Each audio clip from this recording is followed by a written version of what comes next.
with a nice little catch with the mystical orb or whatever they have. Finding out that Chris Pratt's supposedly like a higher being, I'm just like, man, it's deep, but at the same time somehow it's relatable in a sense, because I know there's a lot of people that haven't gotten a chance to have that kind of moment with their father, and then when they finally do, it's just like one of the best moments. Kurt Russell again, just killing it at that role, and I was just amazed. And I think I need to start looking at some of his work. I'm actually amazed I haven't seen that much in the way of Kurt Russell movies. This was a great role for Kurt Russell, in all honesty. Oh yeah, no, he's done amazing movies. He finally got his Hollywood star. I can't believe he didn't have one yet. Like, I was like, he just got one this year. Like, really? Yeah, are you kidding me? Wow. He's been doing movies since he's a kid. He was a child star. But yeah, I mean, I thought he hit Ego like dead on. I thought that was awesome to have people, to kind of reel people in. I mean, I would have hoped that people knew with the character named Ego, he's not a good person.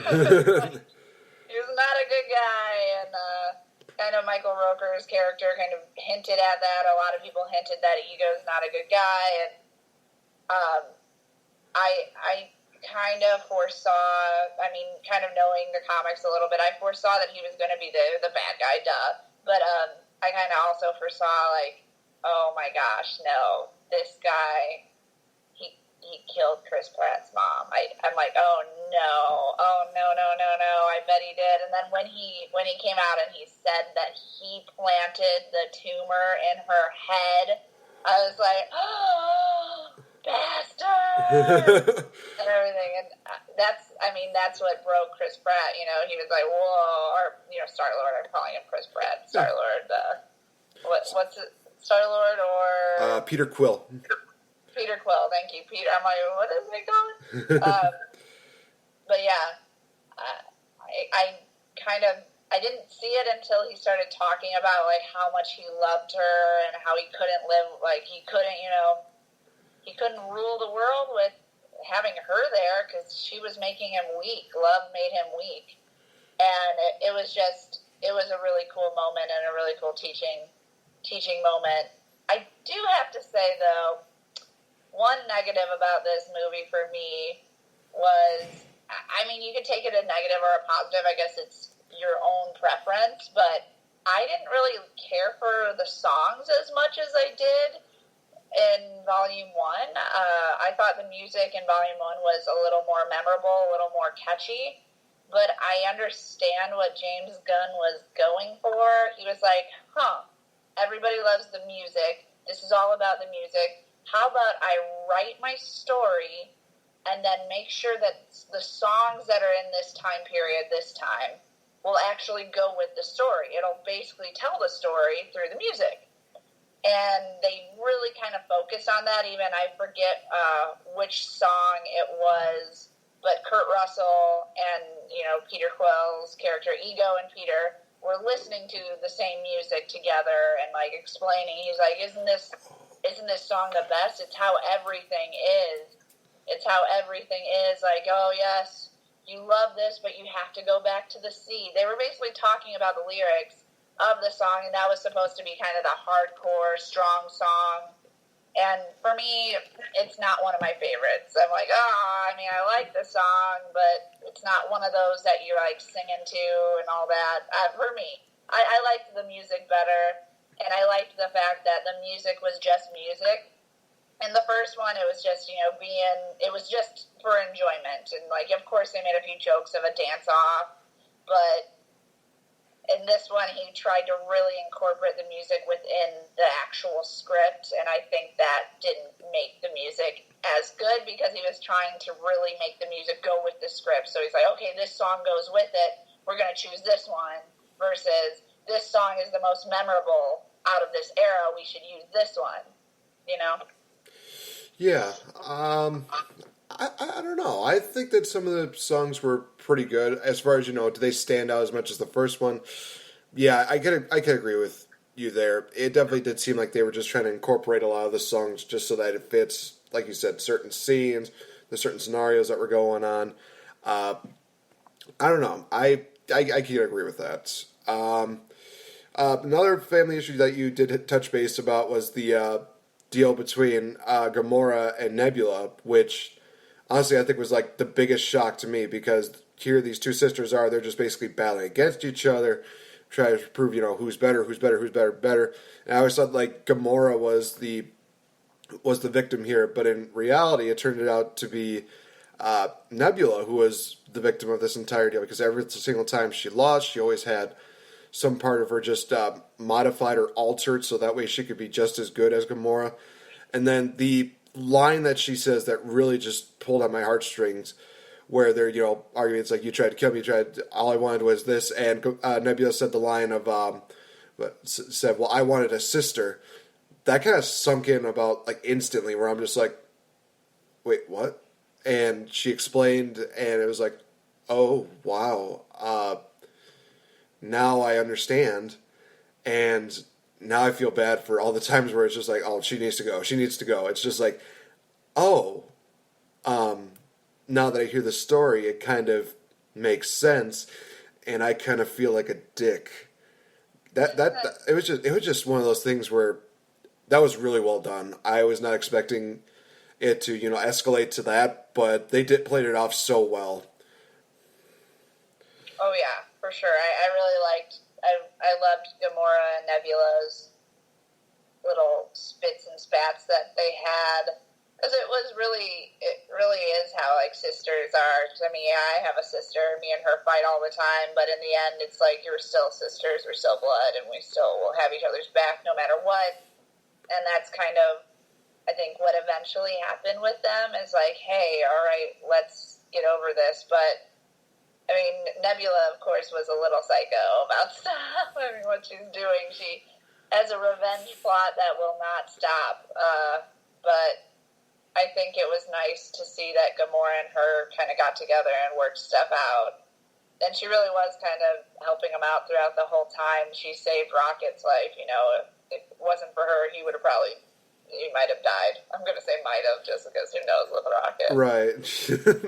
But I liked Rocket's situation, too. Him and Yondu's little bond. Like, that was cute, how Yondu's like, hey, be careful, you're turning into me, trying to push away and kind of be an asshole all the time. That's really what Rocket was doing, it seemed like. It's like, wow, why is he always yelling at people? Why does he always have to say, like, a smart comment? Like, could he just take this? Like Drax was saying inappropriate things, but he never said inappropriate things to, like, legit hurt someone. And, like, Rocket and Peter were, like, trying to hurt each other. And then, it was just, it came off as Rocket really enjoyed Yondu and enjoyed his wisdom and was able to reconnect with people. And that's what we wanted. We wanted Rocket to not be crazy. Well, I mean, that could be up for debate on if Rocket was still crazy or not at the end of the movie. But I do agree with that. He definitely seemed like he was always just trying to, again, push people away and try to be more a bit of an asshole and just not caring about, half the things. But it still felt like, he had a little bit of a heart in him. I remember, like he said in the first movie, that, he was just basically, torn apart, put back together, and created into, like, this monster. And I can understand, why he was probably doing that, because he was thinking, what kind of person would ever, care for just this, I guess, weapon or just this monster like me. And, well, during the first part of the movie, he definitely did try to, I guess, do some kind of connection with Peter, like, the wrong eye wink deal that he kept doing. Like, it was always, like, the wink towards the person that did not need to see it instead of Peter Quill. I think it was always his left eye, which was like, yeah, not very many people do the left eye unless it's, unless they're facing that certain way. But he just kept saying, like, oh, shit, I just winked at the wrong eye, didn't I? It's like, yeah, you kind of did. And then, yes, you hit the nail right on the head. The scene between him and Yondu, just, hearing him just, saying, like, shut up, I don't need to hear this, you're wrong. And then Yondu just hitting it right on the head that, you are basically me. And he just says, yeah, you're right. Fuck it, let's go save our family. And just, oh man, yeah, Bradley Cooper just knows how to make any character really well, and I applaud his performance again in this movie. Now we get into probably one of my favorite parts of the entire movie, that being the higher pitched. I'm trying to remember how they basically described it on Wikipedia. I'm going to try and pull it up here. They basically did confirm that it was Vin Diesel again, and I'm just like, oh my gosh, that had to be such a massive pain for him to just go that. I'm trying to remember. See here, if I can pull up. He uses that voice with his kids when he tells stories. So it was his voice on which I kind of thought the same thing. I was like, why would they use Vin Diesel still if they were going to computer generate it? And then they were like, no, it's really Vin Diesel's voice. I was like, what? No way. And then I saw an interview on E that he had, and he just straight up did it. He's like, yeah, I read stories to my kids like this, so I can't do it. I'm not going to be able to do it, but he legit did that Groot, and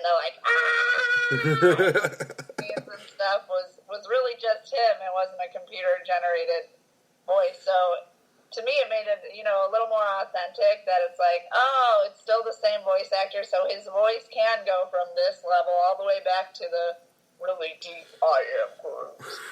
Yeah. Basically, what it says here on Wikipedia, it says Diesel used a higher register of his voice for Baby Groot, and then it was pitched up by 7 to 9 semitones depending on the take. I'm just looking at that thinking, geez Louise. Because me and my co-host Mac, we definitely kind of joked about it. It's like, oh, how funny would it be if Vin Diesel came back and he was the one doing it. And as soon as I saw the name, I'm like, oh my God, Max, we were right. Not in the serious kind of manner. We were kind of joking about it. And then it's just like, oh, he definitely did the voice. Well, again, I bow to you, sir. There is nothing that I could ever say about Vin Diesel's performance that said, oh, it was bad, it was anything like that. It's just, again, he knocks it out of the park as Baby Groot. Just Baby Groot just being this cute, adorable little bastard who just, at the start of the movie, he's just dancing around. Nobody's really paying too much attention. Even going back to a bit of a flashback to the original Guardians of the Galaxy, where when Drax looked at him, he just froze, and then as soon as he looked away, he just started moving again. Waves at Gamora, just acting like this little adorable little baby. I'm just like, oh my gosh, this is awesome. And then at the end of the movie, where he's just climbing everybody's shoulders, he had that almost like fatherly connection with Star-Lord, Peter Quill. Gave a hug to Gamora, and then basically fell asleep on Drax's shoulder. I'm just like, damn it, feelings. This is too much cuteness for me. This is too much cuteness right now. He's a baby tree, and yet this is one of the most cutest things I have ever seen. I literally just broke down like, I can't handle this. This is just amazing. And then during one of the 5 end scenes, oh my gosh, I cannot believe that they did 5 of them, but they did it. Where he basically is grown up as a teenager, and he's just playing on a video game. He's got leaves all around his room, and of course Peter Quill being like the father, and he just says, "I am Groot." It's like, I am not boring. It's like it's again one of those things where I actually looked over at my co-host Max, and he just says, "Okay, Baby Groot," and then evolving into Teenage Groot is probably one of the best things I've seen in a long time. And I'm like, hard to disagree with that. This is awesome. So Vin Diesel, if you're listening to this, definitely keep up the good work as Groot. There's nobody that's going to be able to steal that role from you. I mean, they're probably still going to have to just take little sound bites just to keep Groot going for years and years to come.